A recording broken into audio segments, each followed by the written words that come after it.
गया एक circuit diagram दिखाएंगे। What will be the reading in the voltmeter, voltmeter के अंदर क्या रीडिंग आएगी वो हम देखो।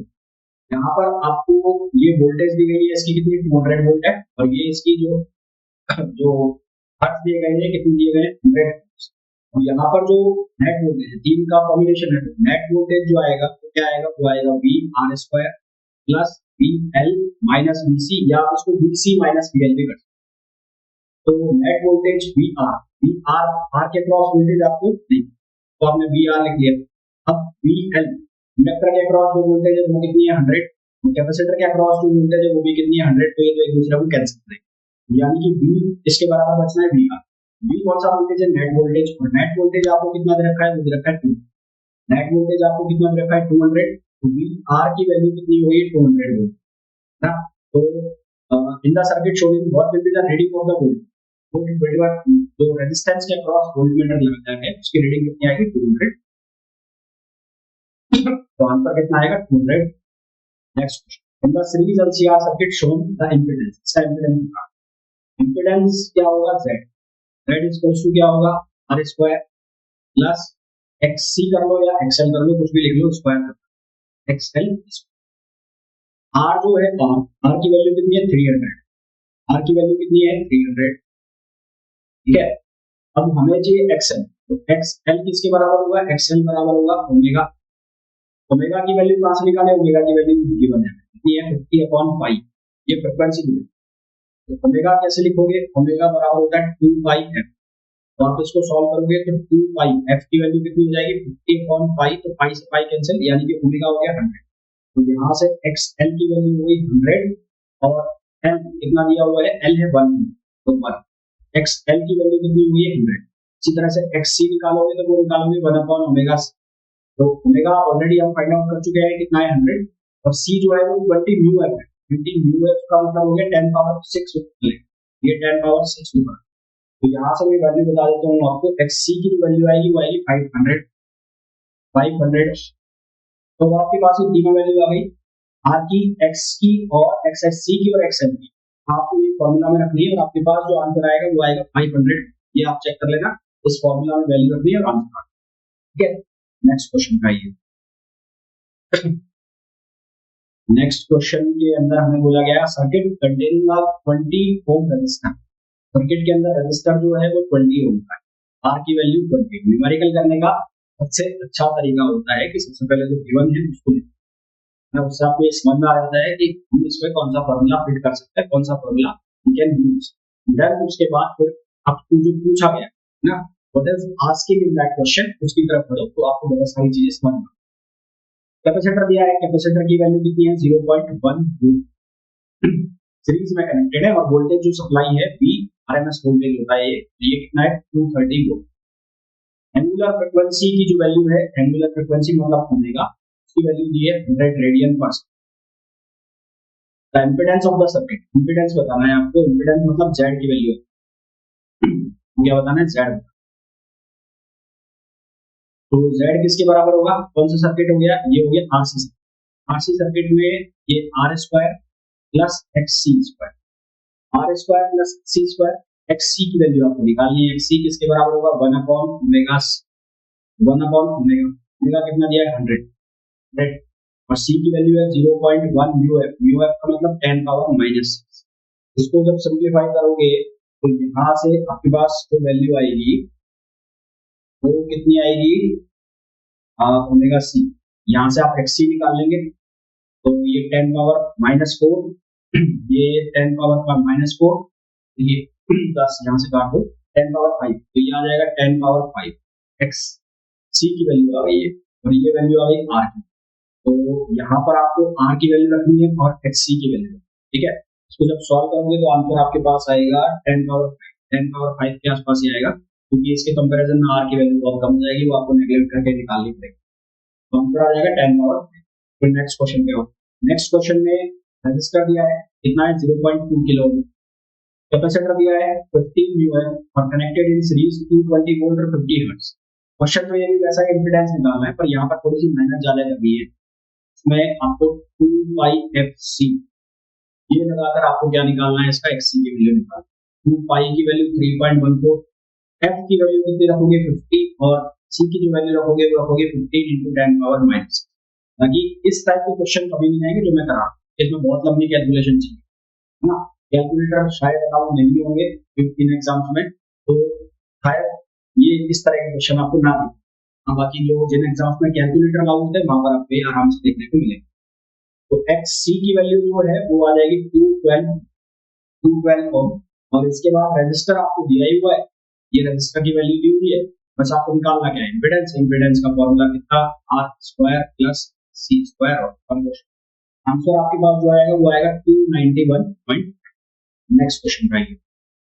नेक्स्ट क्वेश्चन में बोला है as the frequency of an AC circuit increases the current first increase and then decrease. Current पहले इंक्रीज हो रहा है फिर क्या हो रहा है, डिक्रीज हो रहा है। What combination of circuit element is most likely to comprise the as the frequency of AC circuit increase। frequency जैसे जैसे increase हो रही है, the current first increase, current पहले increase हो रहा है और then decrease हो रहा है, ठीक है। तो frequency और resistance का हम impedance का रिलेशन, करंट पहले इंक्रीज हुआ, करंट किसके बराबर हो रहा है, करंट हमारा और पहले इंक्रीज हो रहा है। तो करंट पहले इंक्रीज कब होगा, यदि इंपीडेंस की वैल्यू डिक्रीज हो। करंट इंक्रीज हो सकता है यदि इंपीडेंस क्या हो, डिक्रीज हो। एक मिनट, करंट इंक्रीज होगा यदि इंपीडेंस डिक्रीज हो, और फिर करंट डिक्रीज होगा यदि इंपीडेंस इंक्रीज, है ना। तो ये डायग्राम बनता है, तो ये इंपीडेंस का और फ्रीक्वेंसी का अगर हम डायग्राम बनाए, इंपीडेंस और ये हो गई, तो इंपीडेंस और फ्रीक्वेंसी का डायग्राम बनाओगे तो ये कुछ इस तरह का डायग्राम होता है। ये जो कंडीशन होती है रेजोनेंस की कंडीशन होती है, mu equals to mu R, ये रेजोनेंस की कंडीशन। यहाँ पर आप देखो कि जब फ्रीक्वेंसी बढ़ रही है तो इंपीडेंस की वैल्यू पहले क्या हो रही है, डिक्रीज हो, फिर एक सर्टेन मिनिमम वैल्यू आई। इंपीडेंस की वैल्यू जब डिक्रीज होगी तो करंट क्या होगी, इंक्रीज। और फिर जब फ्रीक्वेंसी की वैल्यू बढ़ रही है तो अब इंपीडेंस बढ़ना चालू कर दिया, यानी कि करंट अब क्या हो रही है, डिक्रीज। ये कहां पर, ये डायग्राम जो मिलता है, ये ग्राफ हमें मिलता है रजिस्टर, इंडक्टर और कैपेसिटर, यानी कि आरएलसी के केस। ये मिलता है हमें आरएलसी के केस में, करेक्ट आंसर आ जाएगा इसका सी। नेक्स्ट क्वेश्चन में बोला गया है circuit consist of resistance of 10 ohm का रेजिस्टेंस है, कैपेसिटर ऑफ 0.1 है 0.1 mu M. If an alternating EMF of 100 volt 50 hertz is applied, the current in the circuit is. Current निकालना है, तो करंट कैसे निकालेंगे, करंट निकलेगा I R M S equals to E R M S upon Z. तो मिलाकर सबसे पहले तो वैल्यू निकालिए जेड, तो जेड किसके बराबर होगा, R square plus X C. X C कैसे निकालोगे, जैसे जब निकालते आए हो, यानी कि एक्स सी निकालने के लिए आपको करना पड़ेगा 1/2 बाई एफ, और एफ की वैल्यू आपको कितनी दी है, 50 हर्ट्ज, यहाँ से 50 हर्ट्ज, और जो कैपेसिटर की वैल्यू है वो 0.1 म्यू है। तो यहाँ से एक्स सी की वैल्यू मैं आपको बता रहा हूँ कितनी आएगी, वो आएगी 3.2 इंटू 10 पावर 4, 3.2 इंटू 10 पावर 4 ओम, ये एक्स सी की वैल्यू आएगी। और आर की वैल्यू आपको 10 ओम है, तो यहाँ से आप जेड की वैल्यू निकालोगे, और जेड की वैल्यू जो आएगी वो आएगी 3.2 इंटू 10 पावर 4 लिखेंगे, 3.2 इंटू 10 पावर 4, इतनी वैल्यू आती है। ईआरएमएस की वैल्यू आपको रखी है 100, ये 100 वोल्ट ईआरएमएस हो गया। जेड की वैल्यू आ गई 3.2 इंटू 10 पावर, यहाँ से सॉल्व करोगे तो आपके पास जो आंसर आएगा वो आएगा 3.14। ठीक है, तो ये क्वेश्चंस प्रैक्टिस पे हैं, बाकी प्रैक्टिस करोगे तो फॉर्मूला अपने आप उनके बनते जाएंगे, फॉर्मूला अपने आप।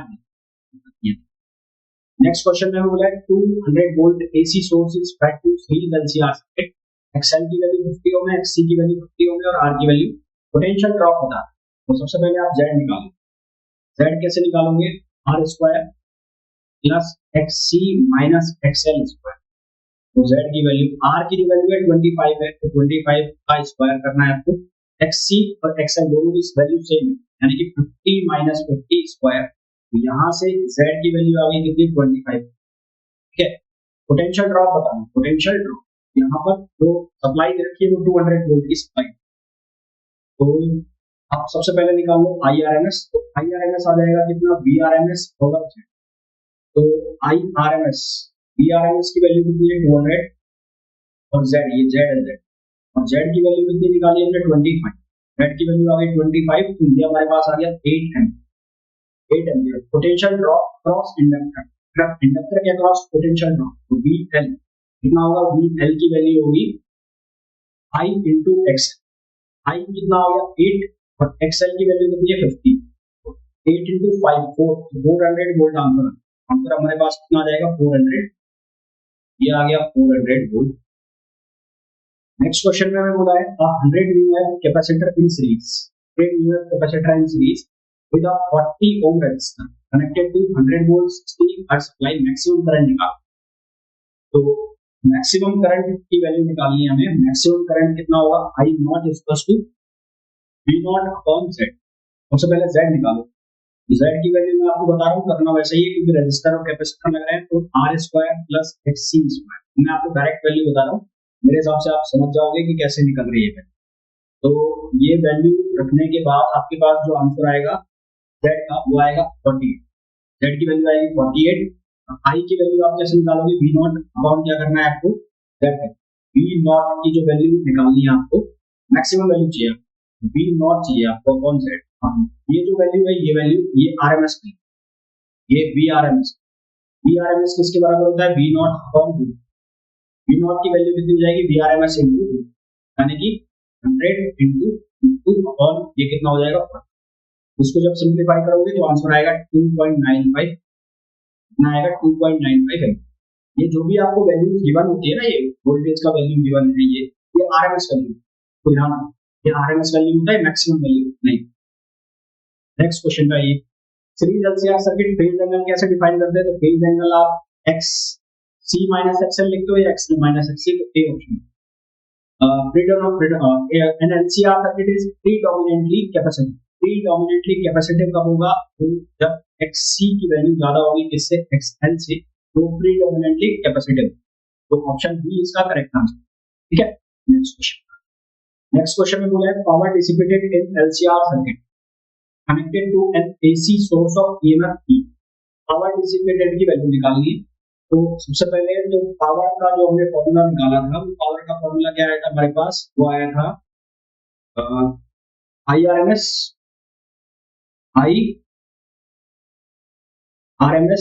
VRMS और फॉर्मूला बना था cos, ठीक है। और फिर IRMS को हमने क्या लिख दिया था, VRMS को IRMS स्क्वायर में। तो यहां से आप उसको V को क्या लिख दो, VRMS को I स्क्वायर लिख दो, I को V स्क्वायर को ना कर दो, VRMS और R, ये हो जाएगा VRMS। तो cos फाई जो है वो किसके बराबर, R upon Z। cos phi किसके बराबर, R अपॉन Z। गड़बड़ किया है, VRMS Z square, VRMS upon Z, इसको Z, ये हो जाएगा Z। तो फॉर्मूला हमारे पास बन जाएगा VRMS square into R upon Z। तो you need to find out value of Z। आपको Z की वैल्यू निकालना, Z की वैल्यू सीरीज LCR सर्किट के लिए कैसे लिखते हैं हम, वो लिखते हैं R square plus omega L minus 1 upon omega C लिखते हैं। ये वैल्यू हमें यहाँ पर सब्स्टिट्यूट करनी है, तो यहाँ पर ये वैल्यू सब्स्टिट्यूट करोगे तो VRMS स्क्वायर, ये बनेगा VRMS square R upon Z square. तो इसका Z स्क्वायर करेंगे तो रूट हटेगा, रूट हटेगा तो ये बनेगा R square plus omega L minus 1 upon omega C square, ठीक है। इसमें स्क्वायर, ये बन गया VRMS स्क्वायर।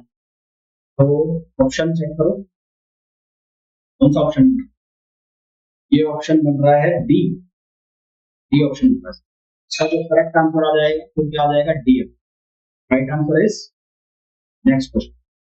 नेक्स्ट क्वेश्चन में बोला है a series LCR circuit with resistance 20 ohm और inductance 1.5 Henry and capacitance 35 UF is connected to a variable frequency of 200 AC.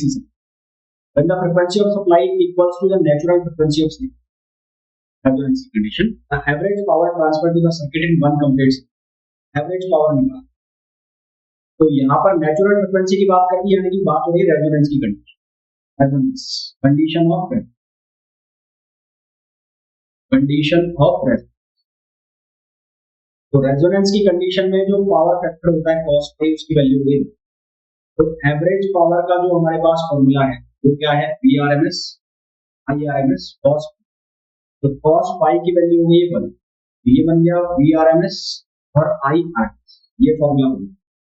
अब VRMS को आप क्या लिख सकते हो, इसको आप लिख सकते हो I इंटू Z, या आप लिख सकते हो कि रेजिस्टेंस प्योर जो रेजिस्टेंस है वो कंडीशन हुई, और IRMS को आप लिख सकते हो V अपॉन R। तो मिला के फॉर्मूला जो है वो कुछ इस तरह से बन जाएगा VRMS square on Z। VRMS की वैल्यू आपको दे रखी है 200, ये 200 गिवन है, यहाँ से पी एवरेज आप निकाल लो, तो ये 200 का आपने कर देना स्क्वायर, और Z की जो वैल्यू है तो Z की वैल्यू R के इक्वल होगी, यानी कि 20 हो गई, तो सॉल्व करोगे तो आंसर आ जाएगा 200 watt. Answer is 200 watt, that is option. Next question में ये नेक्स्ट क्वेश्चन में बोला है a series LCR circuit with resistance 22 ohm, L की वैल्यू 1.5 हेनरी, C की value 40 newton, connected to a variable frequency 220 volt AC supply, and the frequency of supply equal to the natural, यानी कि वही resonance की condition है। What is the average power transfer to the circuit in one complete, same question, same सही question है, हाँ same ही question है, ये होमवर्क है आपके लिए, यही सेम कहानी है, बस तो जो वैल्यू है वो चेंज हो गई, सेम कहानी। आंसर इसका 2200 वोट आएगा, आप चेक करके मेरे को बताएंगे जब भी आप इस वीडियो को देखेंगे, इसको सॉल्व करना, same question. Next question, an alternative supply of 220 volt is applied across a circuit with resistance 22 and impedance 44, resistance भी रखा है, R की वैल्यू है 22 ओम और Z की वैल्यू भी रखी है 44, ठीक है। The power dissipated in the, power कितनी जा रही है सर्किट के अंदर वो हमें बता, करंट निकाल लो पहले सर्किट के अंदर, तो करंट कितनी हो जाएगी V अपॉन Z, V कितना है 220, तो ये हो गया 220 और Z की वैल्यू हो गई 44, तो यहाँ से आपके पास जो करंट आ गई वो आ गई 5 एम्पीयर, ये किसकी वैल्यू आ गई, करंट की वैल्यू है।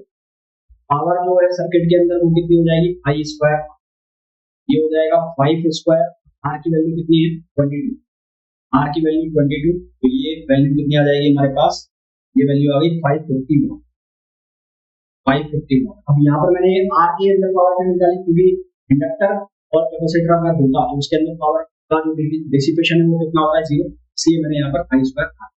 Quality factor and power factor both have the same dimensions, quality factor की और पावर फैक्टर जो है दोनों डायमेंशन लेस है, और डायमेंशन लेस इनमें से कौन होगा, एंगल, इसका करेक्ट आंसर हो जाएगा।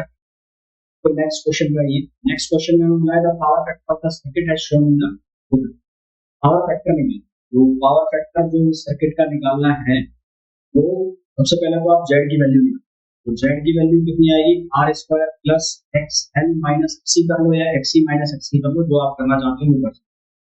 R की वैल्यू 40 का आपने स्क्वायर करना है, XL की वैल्यू आपको 100 दे रखी है, 100 माइनस 40 और इसका स्क्वायर, यहाँ से पहले मैं Z की वैल्यू बता दूं आपको, Z की वैल्यू आ जाएगी 100, ये Z की वैल्यू है।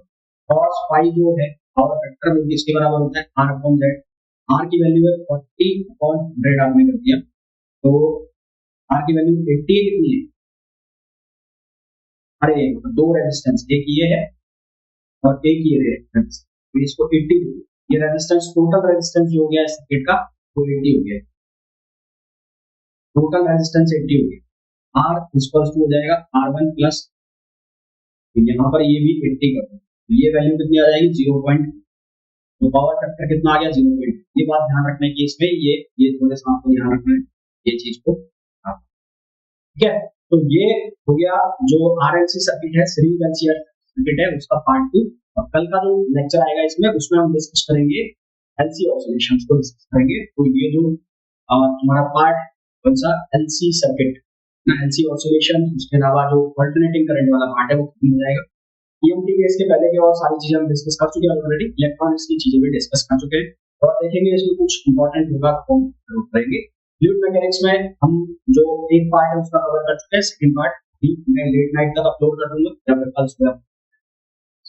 इसके अलावा PYQs आपके पास आने लग रहे हैं, क्योंकि रेगुलर बेस पे पता करेंगे। पहले जो PYQs आएंगे वो सारे जामिया के आएंगे, ताकि आपका जामिया वाला एग्जाम प्रॉपर्ली कंप्लीट हो जाए, देन उसके बाद हम PAQ और पंजाब वाले जो है मिलते हैं नेक्स्ट वीडियो में। Till then thank you.